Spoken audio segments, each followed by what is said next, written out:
في انطلاقة حماسية ضمن منافسات المجموعة الأولى لبطولة كأس العالم في 2026 رمز العلامة التجارية، نجح المنتخب الكوري الجنوبي في تحقيق فوز درامي ومستحق على نظيره التشيكي بنتيجة من 2-1 في المباراة التي جمعت بينهما اليوم الجمعة.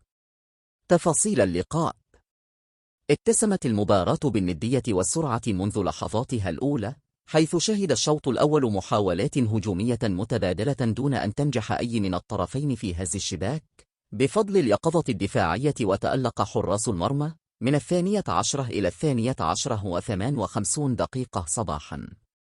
جاءت نقطة التحول في الشوط الثاني حين تمكن المدافع التشيكي لاديسلاف كريشي من افتتاح التسجيل لصالح منتخب بلاده في الدقيقة 59، مما أشعل حماس المباراة من 5 دقائق إلى 33 دقيقة صباحا.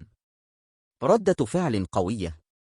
لم يمهل المنتخب الكوري منافسه طويلا للتمسك بالتقدم، حيث نجح متوسط الميدان هوانغ إن بيوم في إدراك التعادل في الدقيقة 67 من 16 دقائق إلى 36 دقيقة صباحا، لتستمر الإثارة في الملعب.